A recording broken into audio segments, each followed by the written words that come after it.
Hello, welcome to my channel Moments of Life. পূজাত কি পিন্ধো বুলি ভাবি আছে নেকি? তো মোৰ নিচিনাকৈ আপোনালোকৰ ওচৰতো যোনবোৰ কাপোৰ দুবাৰ বা তিনিবাৰহে পিন্ধা হৈছে সেইবোৰ নতুন ৰূপ দিব পাৰি। নতুন ৰূপ নিদিলেও ধৰি লওক কিছুমান লেগিংছৰ লগত পিন্ধা কাপোৰবোৰ প্লাজোৰ লগত পিন্ধি অলপ বেলেগ টাইপৰ মানে লুকটো বেলেগ আহিব ন। আৰু এইযোৰ কাপোৰ দেখিছে নহয়, ফটোখন এবাৰ পিন্ধিছিলোঁ মই, কি যে কিনিছিলোঁ আৰু লাম্বা চোৰা। এই কাপোৰটো ভাবিলোঁ নতুন কিবা এটা ৰূপ দিওঁ।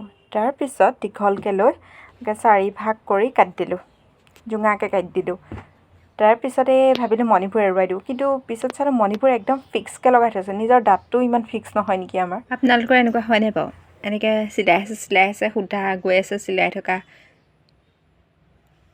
যেন লাগিব, কিন্তু পিছতহে গম পাইছে চিলাই নবহিলে, কাৰণ সূতাডাল ছিগি আছে বেজীৰপৰা তোৱা সূতাডাল। এনেকুৱা হয়নে বাৰু? কৰি দিছে প্ৰেংক কৰি দিছে, বেজীটোৱে প্ৰেংক কৰি দিছে।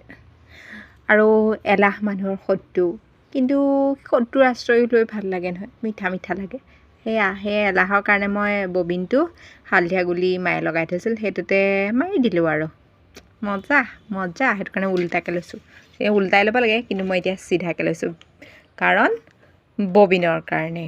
ববিনটো হ'ল য়েল্ল' আৰু এই কাপোৰটোৰ ৰং হৈছে মেৰুণ।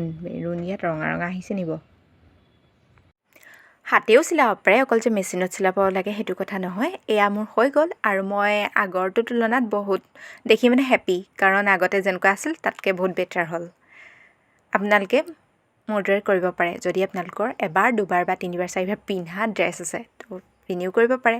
মোৰ এই ভিডিঅ'টো চাই কেনেকুৱা পালে জনাব। চোৱাৰ বাবে থেংক ইউ।